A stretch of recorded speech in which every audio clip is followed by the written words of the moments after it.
The John Sterling Show. Entertaining and informative on the Red Apple Podcast Network.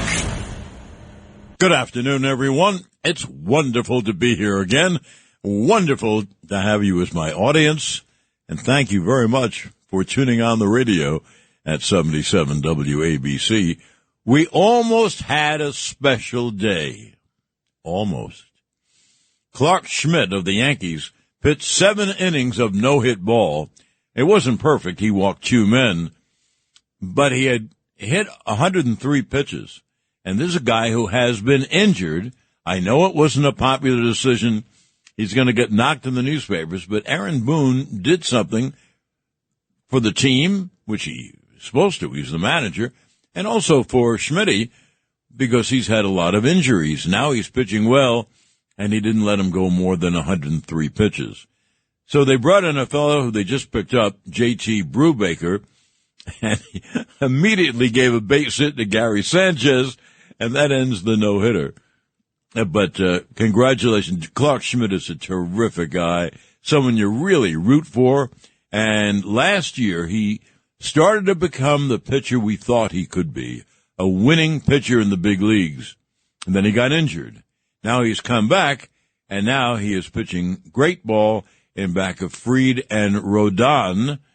And, they're doing without Garrett Cole, of course, out for the year, and they're doing without Luis Gil, who may be back soon. But anyway, congratulations to a really nice guy, Clark Schmidt. You want to hear something about Clark Schmidt you don't know?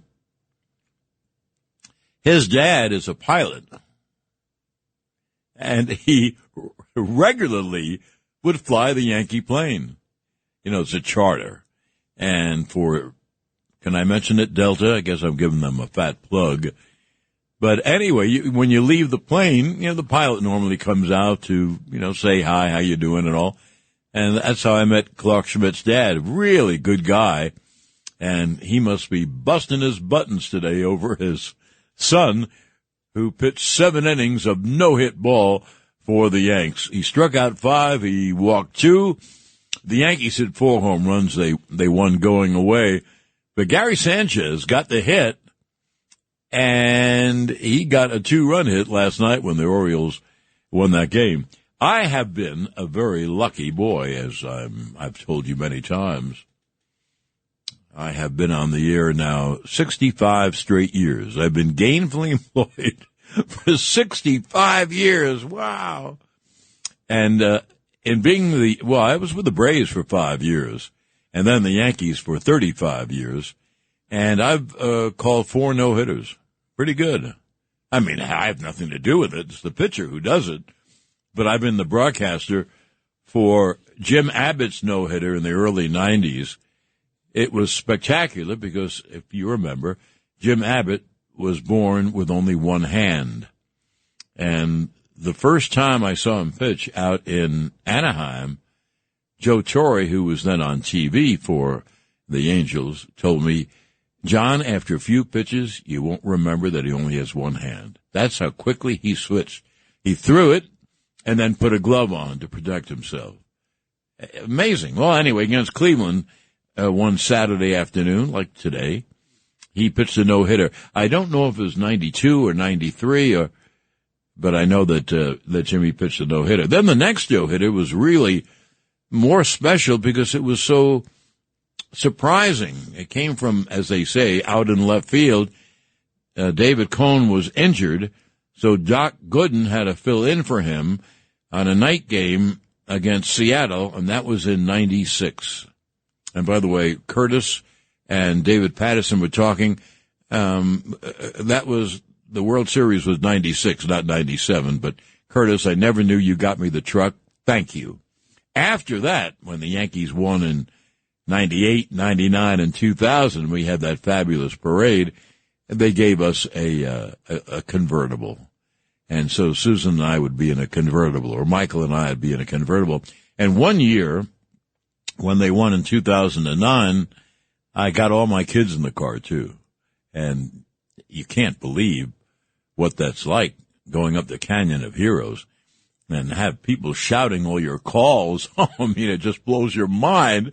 And the cops who are along on the parade route are yelling, "It is high, it is far," all that nonsense. Yankees win. Ah. Anyway, all that nonsense made me feel very proud. Gooden no-hitter was special.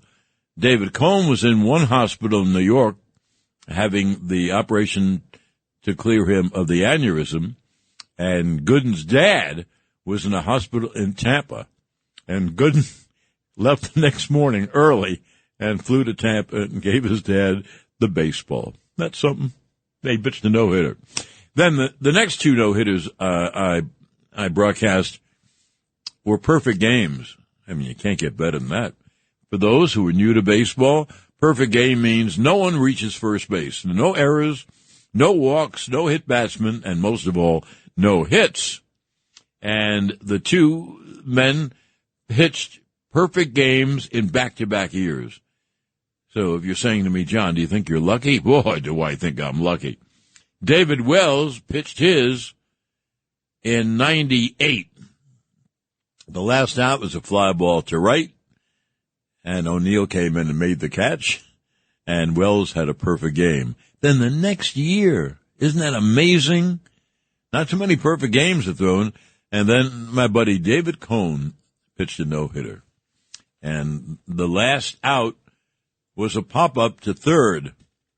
And I said something brilliant like, "Popped up. He's going to get it."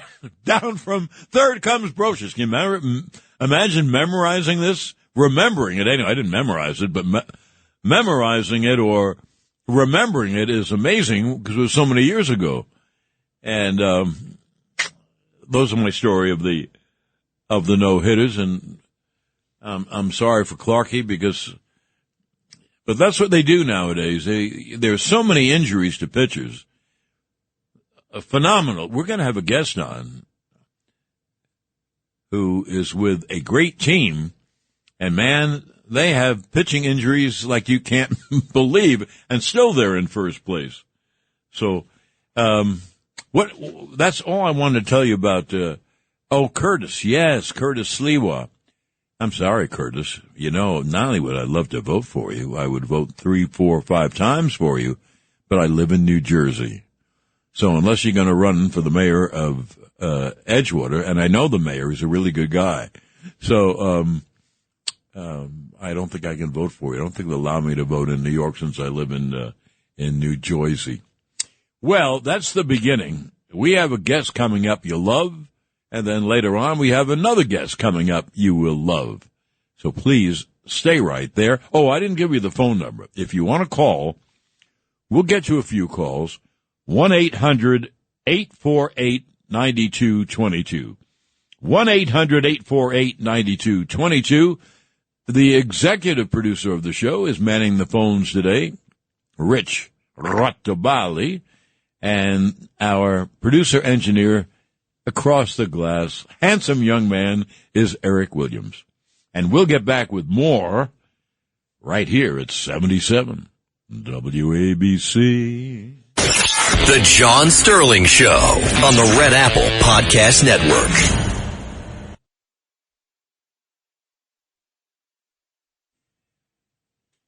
The John Sterling Show. Entertaining and informative on the Red Apple Podcast Network. We're back. Yes. Thank you. Usually when I have guests on, I say, well, he's a friend, blah, blah, blah. You know what it is? I've been in the business so long. I've met so many wonderful people, and here's one of them. He is the president of the Los Angeles Dodgers, Stan Kasten.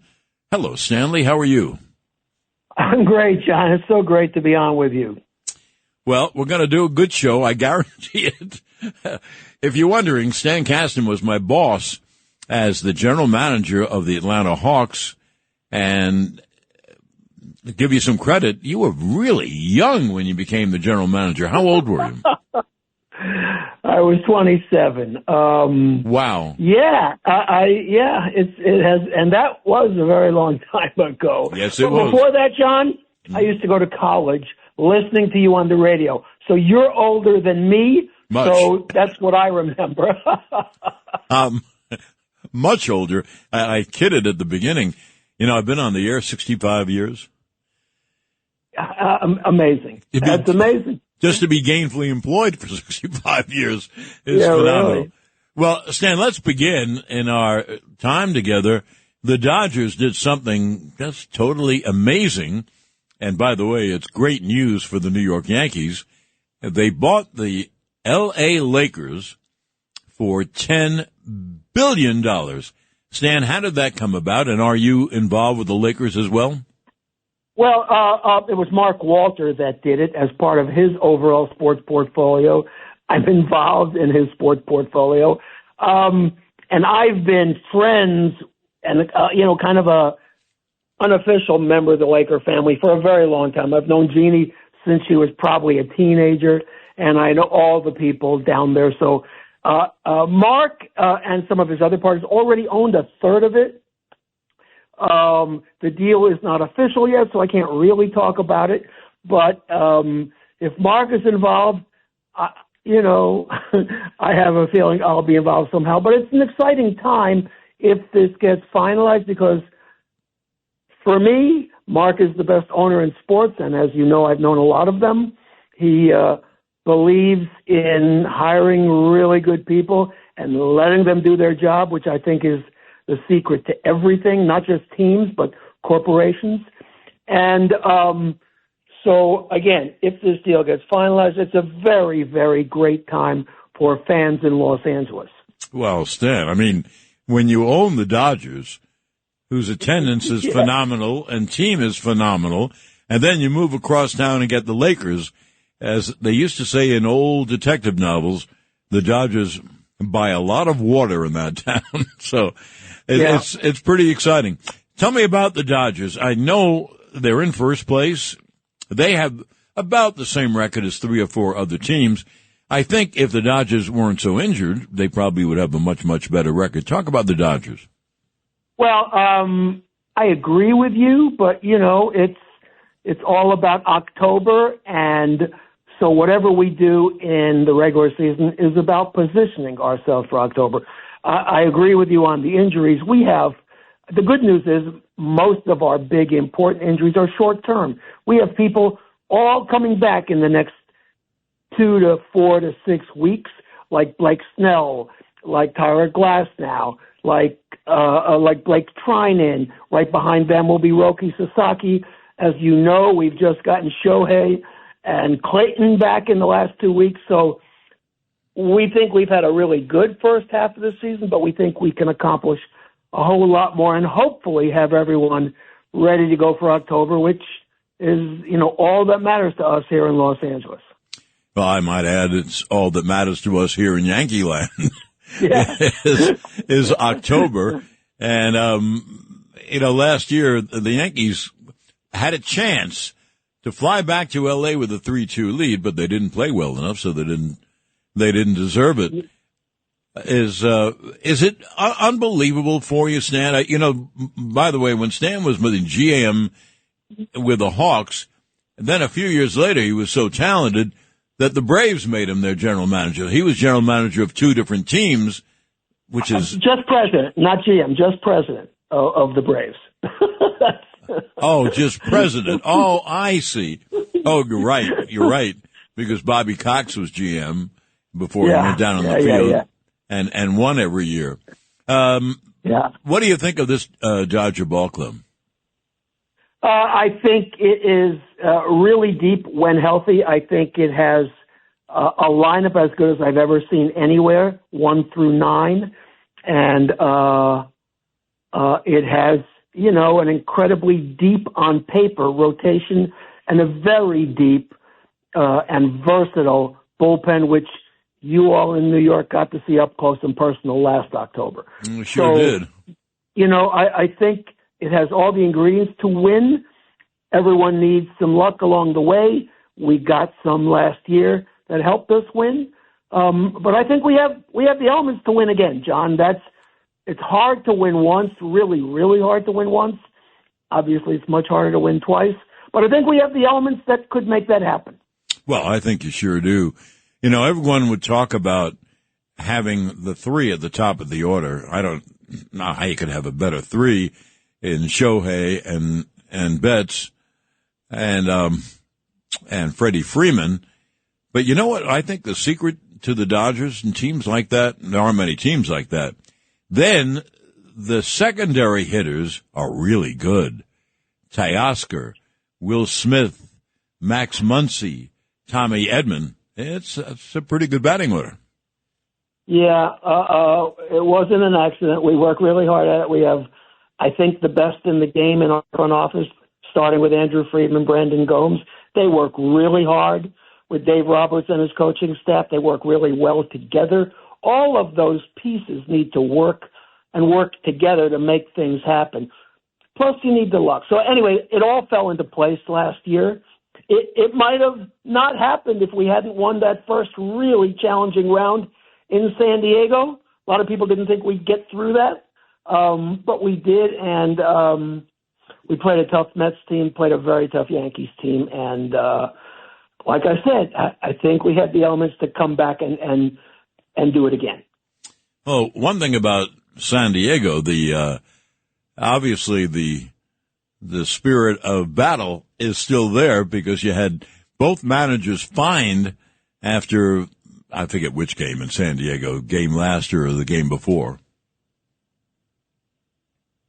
Yeah, tensions are high because they haven't won in a long time. They're so hungry for it. They have a great organization, fabulous stadium, packed every night with great fans. You know, historically, many of them were Dodger fans. Now that they have their own great team, they've become the opposite of Dodger. So, you know, the passions are great whenever we're there. Needless to say, they have some of the very best players in the game, and they have some injuries themselves. They're missing some pitchers themselves. Musgrove is down. Darvish is down, right? But when you have guys like Machado and you have guys like Tatis and the rest of their lineup of really good players that fit roles, they're really good, John. They are really good.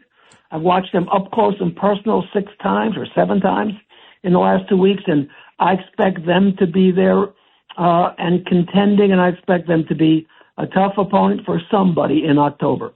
You know, when the Dodgers were facing elimination against San Diego last year, it's something that really hasn't been written about enough. The Dodgers won a game they had to win with a bullpen game. You didn't have a starting pitcher. We went like 3 complete games without them scoring, and a lot of that was bullpen. We work hard at that. We work hard at working with our players to maximize what they can do with their own arsenal in 1 inning. Sometimes we need 2 innings, but we give guys role. We work on them being as productive as they can be with the roles we need them in. Worked last year. It's been working for us this year. When we get some guys back that we're still waiting on, we think we will be even better. Blake Trinan has been a big loss for us. We want him back. Bruce Gratterall, he'll be back probably in August. He was a big piece for us last year. So, like I said, I think we have the makings of a really good rotation, but backed up by a very deep, very effective, very productive bullpen, which was, as much as anything, the key to our world championship last year. Well, if you get the big guys back, Blake Snell and Tyler Glasnow, people like that, I don't see many teams beating you. I really don't. Look, this is a dumb question, but let me get it out. You talk about the injuries. There are injuries in all sports today that are unbelievable. They weren't those injuries when we were growing up. And I read something, the 1927 Yankees, who might have been the best team of all, there are 3 or 4 or 5 others. You know, they broke camp with 25 players, and at the end of the year, same 25 players. They never made a change. Yeah. I tell people something that you'll recognize immediately. I had in Atlanta 3 Cy Young winners, okay? Together they won 7 Cy Young Glavamax. The most remarkable thing is I think I went like a decade without them missing a start. And now I can't go 2 weeks without putting someone on the injured list. You and every team. Yeah, it's definitely a different time. Is it because, training kids for max performance at such a young age is now catching up to this generation? I don't know. Is it because we teach people to max out their delivery for short bursts? I don't know. All of those things are theories. I will tell you, a lot of us teams individually and Major League Baseball centrally, we're spending a lot of time and money and energy on trying to figure it out. I don't know of any solution that's around the corner, but it's a concern of all of ours. It's not good. It's definitely a different part of our game, and we all have to work it. We work it by working very hard on depth and working very hard on role players. That has worked for us, but other teams have their own formulas and that they're successful with too. So you're right. It's a problem. It's a different generation. The teams I just talked to you about were in the 90s, John. That's 30 years ago. That's a long time. And baseball really has undergone serious changes since then. They have. I like a lot of the changes. I sometimes think, because I don't know anymore, that maybe a lot of injuries are because guys are trying to throw 100 miles an hour, and that's an unnatural motion. But let me tell you something else. This is a really interesting stat that, again, you and I can remember. In the great 1960 Game 7 World Series, the Mazeroski game, the score was 10-9. Pirates won, all right? And that game was over in 2.5 hours. And do you know why? There was not one strikeout in the whole game. Not one. 40% of the at-bats, the ball was put into play in the first or second pitch. John, we don't teach that game anymore. We teach batters to work the count, to make the pitcher work hard. We have to grind the pitcher. So to that extent, the game is really different. And when you're not maxing out trying to get strikeouts, the game's a little different than what we are teaching today. And that's a factor too. Well, I've been a very boring sort for years, instructing the Yankees, put the bat on the ball, put the bat on the ball. But that's another subject for another time. Stan, as always, pleasure to talk to you. You've been a friend for a long time. 1981, I got to the Hawks. Wow, yeah. You probably were there a year. Anyway, yeah. give my love to Helen, and I wish you all the luck in the world till we play you in the World Series. Okay? Thanks, John. I want you to know this is like when I used to talk to Vin Scully on the phone, gave me chills. That's what this call is like for me too, John. So always great talking to you. Look forward to doing it again. Thank you, Stanley. Now we are going to pay some bills. You know where we're going to pay bills? At 77 WABC.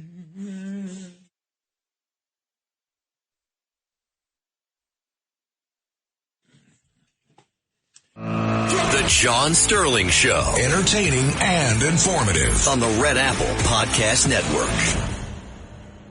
Hi, thank you, sir. And as we proceed every Saturday afternoon from 4 to 5 here at WABC, we have another good buddy of mine who is ready to go on the air right now. He's one of the top baseball writers, sports writers in the country. His name is Mark Feinsand. Hello, Mark. Hey, John. How are you, my friend? I'm good. I love this. I have a great show. Great because of the guests, and I sit here and talk to friends for this hour. I love it. Well, I got to spend a decade in the booth. Very fortunate to be in the booth with you for a half inning every game. And there's nothing I love more than talking to you about baseball on the radio. So let's do this. That was the daily news inning, right? Yes. Yeah. Long ago. I didn't want to tell people what you were doing for a living now because I don't know the name of the internet. What is the name of the? I'm a national writer for MLB.com, and I contribute to MLB Network as well. I see you on MLB Network all the time. You're looking good. Well, you know what happened today, so let's talk about that at the beginning. Clark Schmidt pitched 7 innings of no-hit ball, walking just 2. He has thrown 25 consecutive scoreless innings. What did you think of Boone taking him out after 7? I've given my thoughts on it, which I'll do again, but what were your thoughts, Mark?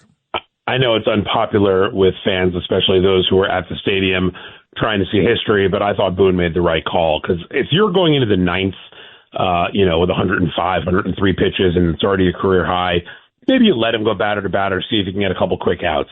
If you have no intention of letting him throw 125 or 130 pitches, then there's no reason to send him back out there for the 8th, because even if he gets through a 10 or 12 pitch inning and he gets that pitch count to 115 and you are not comfortable sending him out there for the 9th, then what's the point? And Aaron Boone, his job is to win games, not to have no hitters. And, that's where the fan and the manager break off. I mean, you remember back in 1996 when David Cohn came back from his aneurysm and he had a no hitter through 7 or through 5, I think it was, or 7. And Joe Torre pulled him and everybody was up in arms about it. But the manager has to look at the big picture for the team, for the player, especially a young player. In this case, with Clark Schmidt.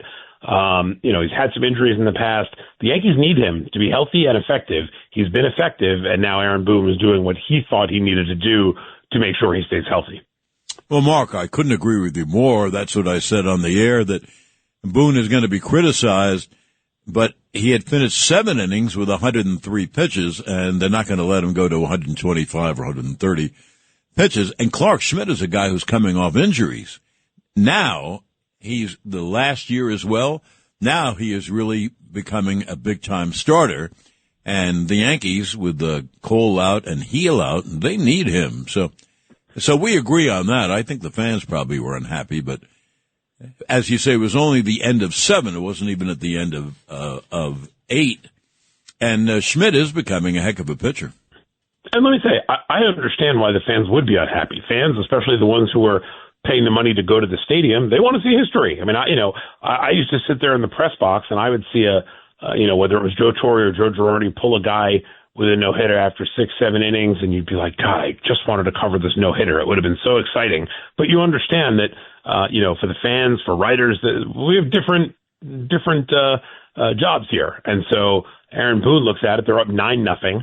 This game is over, and you get a chance to take out Clark Schmidt off of a great outing, save the rest of your bullpen, all your big arms, get out of there with a win.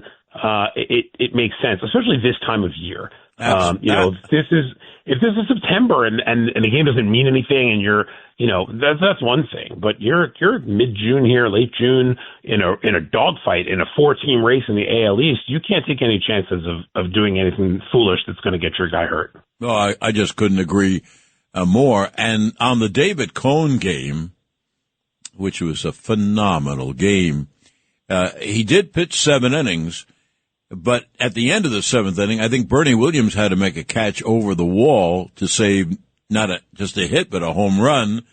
And I think David Cohn, who is a terrific personality, as you well know, he really didn't object to Joe Torre taking him out. He didn't want to come out, but he didn't object to it because, as Joe told him, we have better things and bigger things upcoming. And, of course, the Yankees then went on to win 2 playoff rounds and then the World Series. So I guess that kind of worked out. What do you think of the Yankees as a ball club this year? Well, and one more thing, John. 3 years later, the baseball gods repaid him with a perfect game in 1999. So, yeah. Maybe we'll be sitting here in 2028 talking about Clark Schmidt's perfect game and going back to this day today. I think the Yankees are a good team. I don't think they're great. I don't think anybody in the American League is particularly great. I think if you looked at sort of did the overall power rankings in the league, I think you'd probably look at some National League teams as being at the top. Detroit has been a nice surprise, but the Yankees are right there. This team has, if it can stay healthy and get a little healthier, I think this team has everything it needs to, make another run back to the World Series. Obviously, Max Fried has been a blessing for them in the wake of the Cole injury.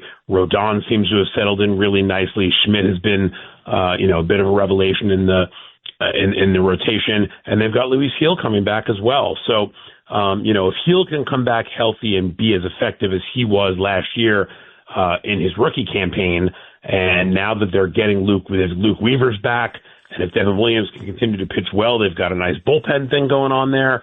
Obviously, the offense has a lot of potential and has a lot of, some big hitters led by Aaron Judge, who should win another MVP this year if he can stay healthy.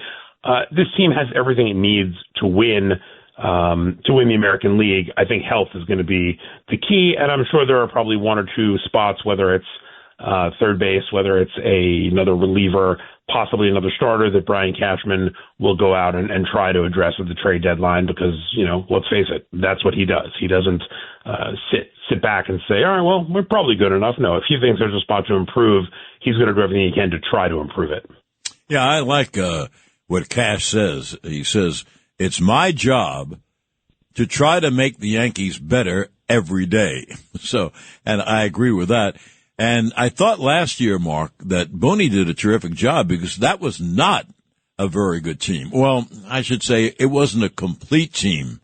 And, they won 2 playoff rounds. So, New York's a tough city. So people say, well, because you played the American League Central.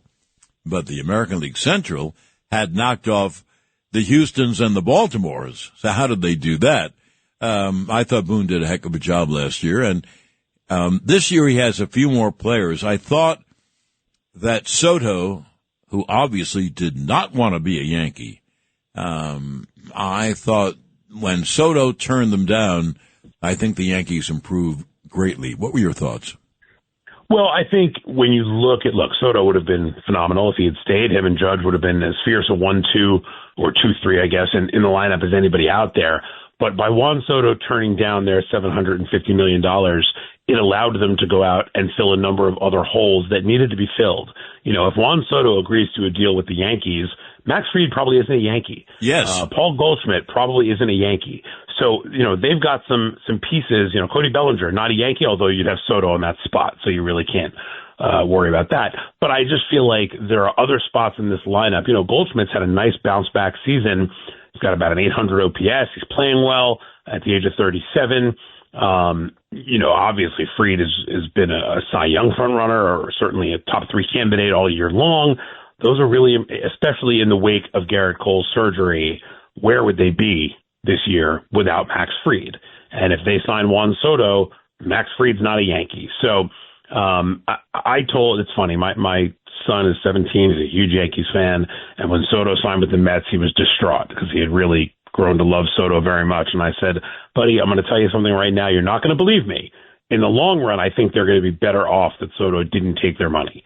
And I firmly believe that right now. And just given the flexibility they'll have by not having a $55 million or $50 million a year player on their roster, in addition to some of the, look, Aaron Judge makes $40 million a year. Garrett Cole makes $36 million a year. They've already got some really big contracts on the books. You add another guy who's making $50 million. Even if you're the Yankees, that's going to handcuff you at some point. So, I feel like they're better off in the long run without Soto because it's going to give Cashman a chance to address more spots for the same money. And when you talk about the Central last year and everybody was poo-pooing the Yankees' run to the World Series because they only had to beat the Central had 3 playoff teams and 4 teams over 500 last year. This was not one of those divisions where the winner gets in with 88 wins and everybody else is under 500. They aren't the big sexy teams like the Yankees and the Orioles and the Astros or the Dodgers or the Phillies, but there were some really good ball clubs there. Indeed. It wasn't as they say, your daddy's Central Division. Juan Soto didn't want to be a Yankee.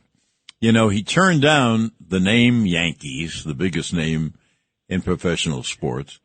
He turned down Yankee Stadium, the perfect stadium for him, because he had 41 home runs last year. He never had 41 before. And when you look at it, right field is the porch, and left center field, that'd be an area for a lot of Soto's singles and doubles. And then they offered him, then he'd have Aaron Judge as a protector, and then they offered him $50 million a year for 5 years. I would have signed that deal, but I'm glad that he didn't, because I think the Yankees, like you, are better because they've been able to fill so many holes. We'll get back with Mark Feinsand of MLB.com and MLB Network We'll get back in a moment. Talk some more about baseball here at 77 WABC. The John Sterling Show on the Red Apple Podcast Network.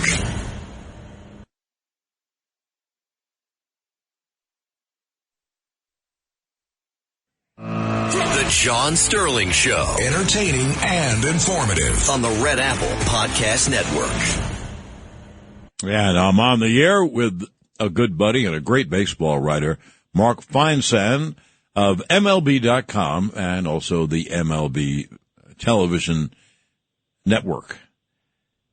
I think, Mark, one of the great things happened to the Yankees. I wonder what your thoughts are. The Dodgers bought the Lakers, and the purchase price was $10 billion. And so, you know what that means? That means the Yankees are worth $10 billion. Correct? It's pretty staggering when you see what some of these teams have gone for, and certainly a team like the Lakers that doesn't even own its arena going for $10 billion is a pretty staggering number.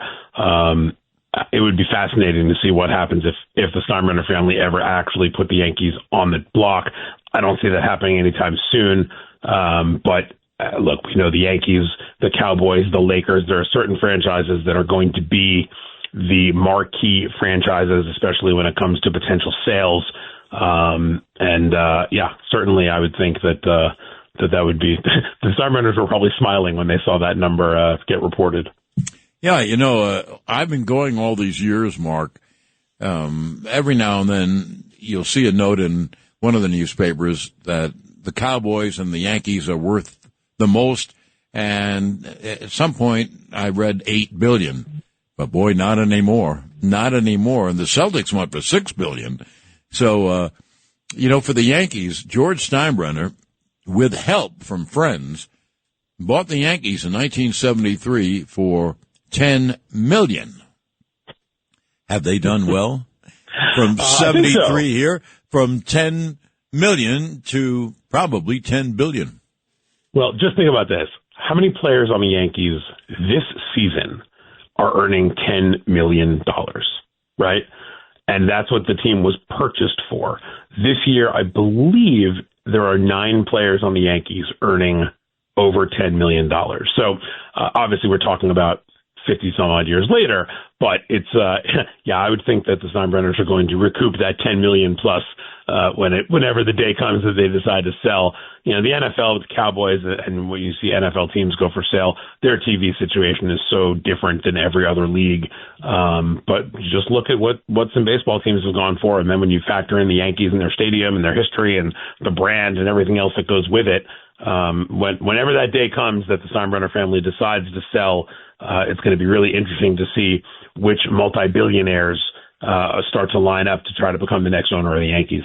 Well, the amount of monies are staggering to me, but I've always Jerry Jones, gets knocked because the Cowboys haven't won in a long, long time.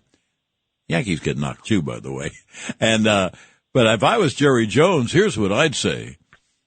He bought the team in 1989. That's when I got the Yankee job. That's why I know that year. And he bought the Cowboys for $191 million. So I would tell Jerry Jones to tell everybody, well, look at the job I've done. We've gone from $190 million to $10 billion.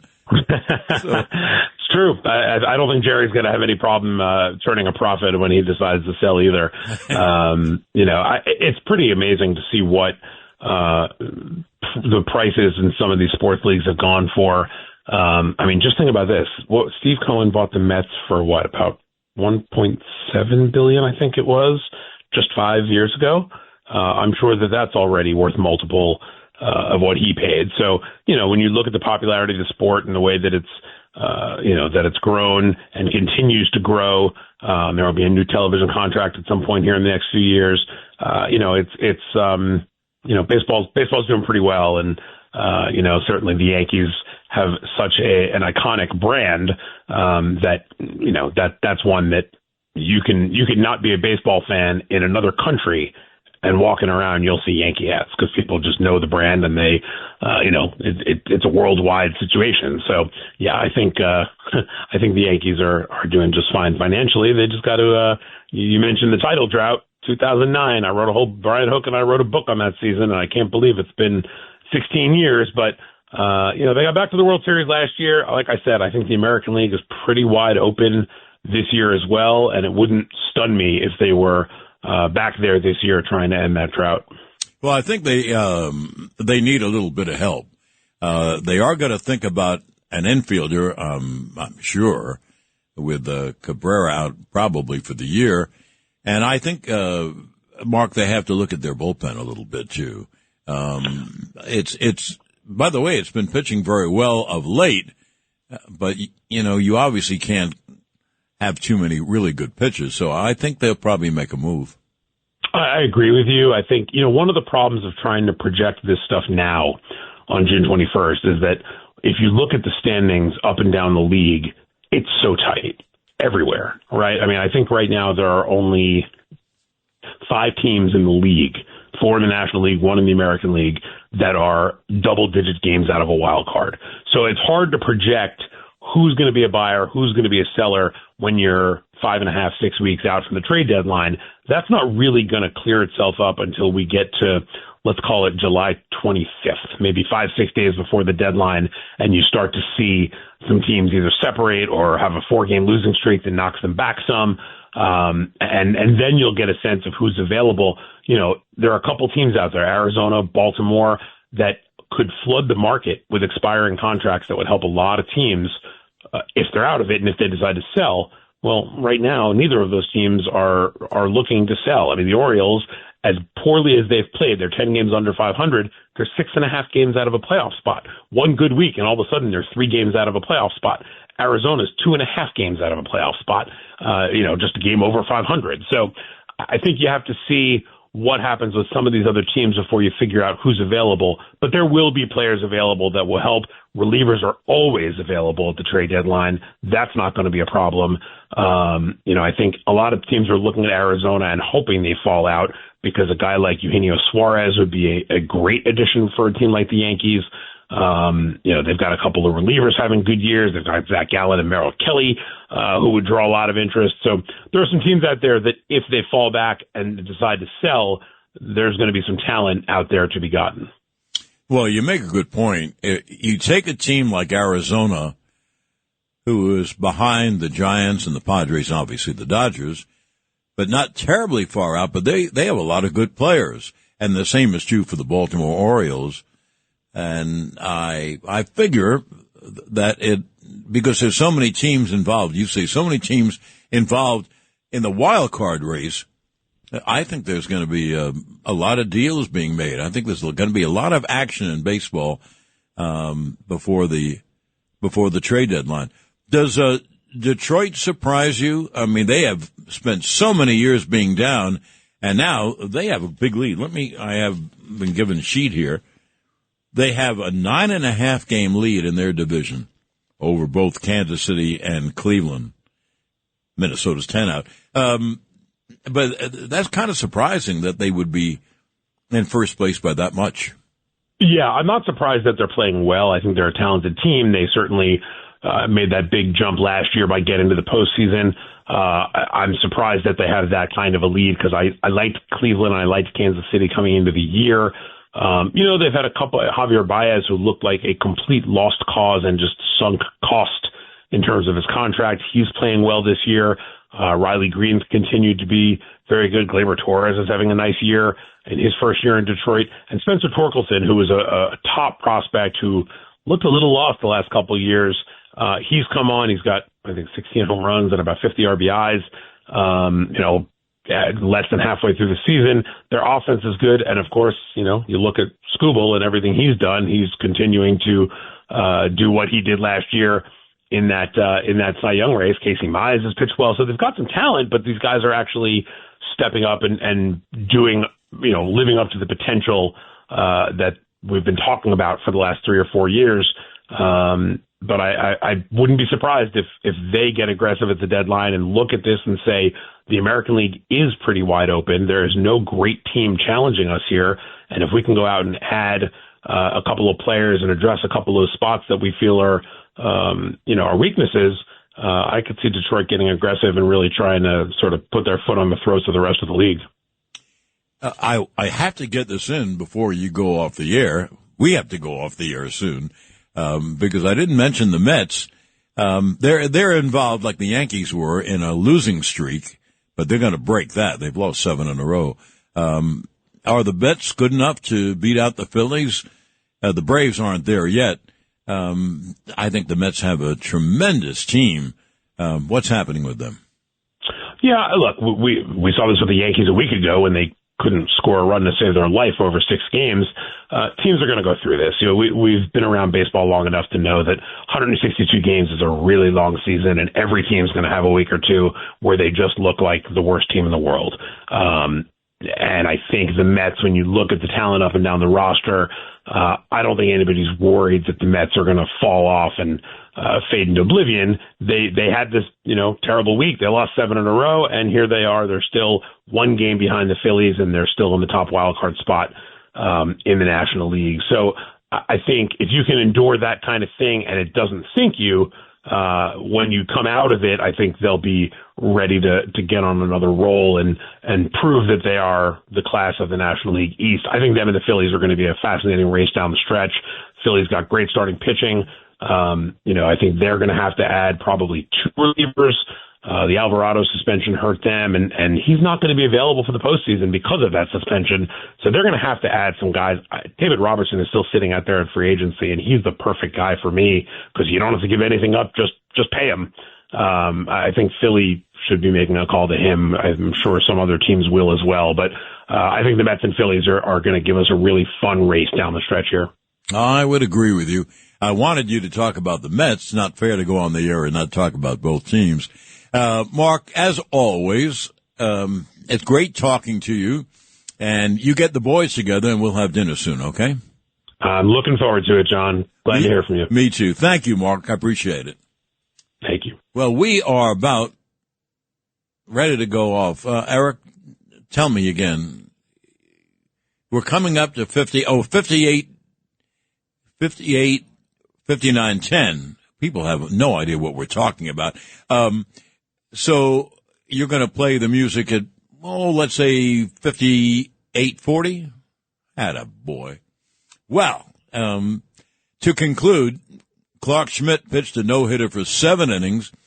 J.T. Brubaker finished up, and he gave up 1 hit, a single by Sanchez. So we'll have to look for our first no-hitter from a Yankee a bit later on. And I want to tell you, Vinny Madunio is next. He is going to play the greatest music in the world, and that's upcoming next year at 77. And we will be here. Why do they always say we? I don't have a mouse in my pocket or a tapeworm. Anyway, we will be back next Saturday from 4 to 5. I thank you for listening.